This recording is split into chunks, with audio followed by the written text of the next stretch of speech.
ഇന്ന് ഞാൻ തയ്യാറാക്കാനായി പോകുന്നത് നല്ലൊരു പായസം റെസിപ്പിയാണ്. ചവ്വരിയും പച്ചരിയും ഒക്കെ വെച്ചാണ് ഞാനിത് തയ്യാറാക്കുന്നത്. വളരെ ടേസ്റ്റിയാണിത്. പെട്ടെന്ന് തന്നെ ഇത് തയ്യാറാക്കി എടുക്കാം. ഇതെങ്ങനെ തയ്യാറാക്കുന്നത് നോക്കാം. ഇതിനായിട്ട് ഞാൻ ഒരു ഗ്ലാസ് പച്ചരി എടുത്തിട്ടുണ്ട്. ചെറിയ സൈസ് അരിയാണ് ഇട്ടത്.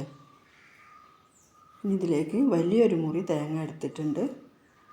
ഇതിൻ്റെ ഒന്നാം പാലും രണ്ടാം പാലും എടുക്കണം. ഇനി ഒരു 100 ഗ്രാം ചവ്വരി എടുത്തിട്ടുണ്ട്. ഇതെല്ലാം മാറ്റി വയ്ക്കാം. ഈ ചവ്വരിയുടെ ഒരു 3 ഇരട്ടി വെള്ളം എടുത്തിട്ട് നല്ലപോലെ തിളച്ചതിന് ശേഷം ഈ ചവ്വരി കഴുകി അതിലേക്ക് ഇട്ട് കൊടുക്കാം. എന്നിട്ട് ഇത് നല്ലപോലെ ഒന്ന് വേവിച്ചെടുക്കാം. ചവ്വരി വേവിക്കുന്നത് ഞാൻ വീഡിയോയിൽ കാണിക്കുന്നില്ല. ഞാൻ പറഞ്ഞതുപോലെ നിങ്ങൾ ചെയ്തെടുത്താൽ മതി. ഇനി പച്ചരി നമുക്ക് വേവിച്ചെടുക്കാം. കഴുകി ഞാനൊരു പാത്രത്തിൽ വെച്ചിട്ടുണ്ട്. ഇനി ഇതിൽ ആവശ്യത്തിന് വേവാൻ ആവശ്യത്തിനുള്ള വെള്ളം ഒഴിച്ച് നമുക്ക് മൂടി വെച്ച് വേവിച്ചെടുക്കാം. ഇനി ഇതിലേക്കുള്ള ശർക്കര ഉരുക്കിയെടുക്കാം. അതിനായിട്ട് ഞാനൊരു 400 ഗ്രാം ശർക്കര എടുത്തിട്ടുണ്ട്. അത് ഒരു 3/4 ഗ്ലാസ് വെള്ളം ഒഴിച്ച് ഇതൊന്ന് ഉരുക്കിയെടുക്കണം. നമ്മുടെ അരി വെന്തോ നോക്കാം. അരി ഇടയ്ക്കൊക്കെ തുറന്നൊന്ന് ഇളക്കി കൊടുക്കണേ, അല്ലെങ്കിൽ അടി പിടിച്ചു പോവും.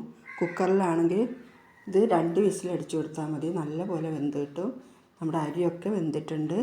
ഇനി ഇതിലേക്ക് ഞാൻ വേവിച്ച് വെച്ചിട്ടുള്ള ചവ്വരി ചേർത്ത് കൊടുക്കാം. അരി കുറേ വെള്ളത്തിൽ വേവിക്കരുത് കേട്ടോ. ഇനി രണ്ടാം പാൽ നമുക്ക് ഇതിലേക്ക് ഒഴിച്ചു കൊടുക്കണം തേങ്ങയുടെ. ഇനി നമ്മൾ ഉരുക്കി വെച്ചിട്ടുള്ള ശർക്കര പാനിയും കൂടെ ഇതിലേക്ക് ചേർത്ത് കൊടുക്കാം. ഒരു നുള്ള് ഉപ്പും കൂടെ ചേർത്ത് കൊടുക്കാം.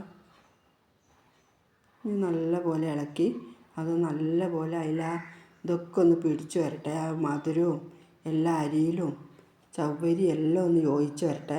അതിന് കുറച്ച് സമയം നമുക്കൊന്ന് ഇളക്കി യോജിപ്പിച്ച് കൊടുക്കണം. ഒരു 1-2 മിനിറ്റ് ഇതുപോലെ ഇളക്കി ഒന്ന് നല്ലപോലെ യോജിപ്പിച്ച് കൊടുത്താൽ മതി. അപ്പോൾ എല്ലാം അതിൽ യോജിപ്പിച്ച് നല്ലൊരിത് വന്നോളും.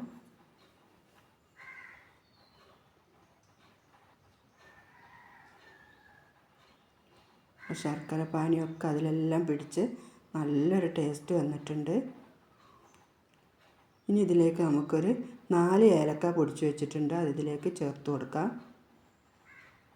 ജീരകം ഞാൻ ചേർക്കുന്നില്ല. നിങ്ങൾക്ക് ഇഷ്ടമാണെങ്കിൽ ഒരു 1/2 ടീസ്പൂൺ ജീരകം പൊടിച്ചതും കൂടെ ചേർത്ത് കൊടുക്കാം. അതിൻ്റെ ആ രുചിയൊക്കെ അതിനൊന്ന് ചേർന്ന് വരട്ടെ. ഒന്ന് തിളച്ച് വന്നാൽ മതി.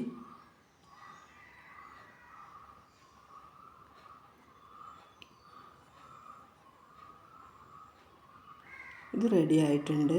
ഇനി ഇതിലേക്ക് ഞാൻ 1-ാം പാൽ എടുത്ത് വെച്ചിട്ടുണ്ട്. അത് ഇതിലേക്ക് ചേർത്ത് കൊടുക്കാം.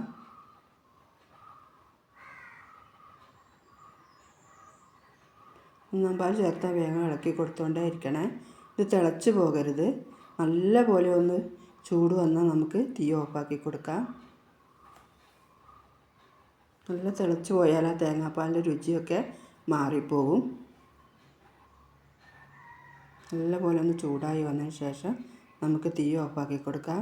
ഇനി ഇതിലേക്ക് ഇച്ചിരി കശുവണ്ടിപ്പരിപ്പും മുന്തിരിയൊക്കെ ഉണ്ട്. അതൊക്കെ ഒന്ന് വറുത്തെടുക്കണം. അത് വറുത്ത് ഇതിൽ ചേർത്ത് കൊടുക്കാം. ഇനി നമുക്ക് തീ ഓഫാക്കി കൊടുക്കാം. അതിനായിട്ടൊരു പാനിൽ ഞാൻ കുറച്ച് നെയ്യ് ഉരുകാനായി വെച്ചിരുന്നു. അത് ചൂടായി വരുമ്പോൾ അതിലേക്ക് ഈ കശുവണ്ടിപ്പരിപ്പ് ഇട്ട് കൊടുക്കാം. അതൊന്ന് മൂത്ത് വരുമ്പോൾ അത് നമുക്കൊരു പാത്രത്തിലേക്ക് മാറ്റി കൊടുക്കാം. ഇതായിട്ടുണ്ട്. ഇനി കുറച്ച് മുന്തിരിയും കൂടെ വറുത്തെടുക്കാം.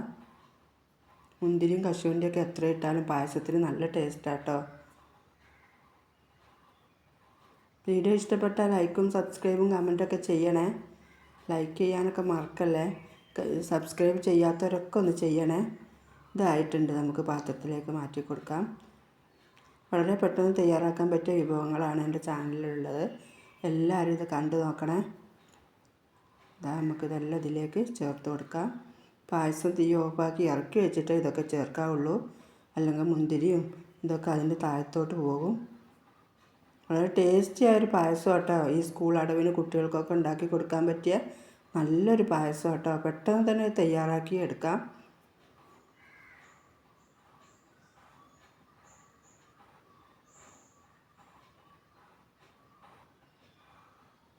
ഇഷ്ടപ്പെട്ടാൽ സപ്പോർട്ട് ചെയ്യണേ.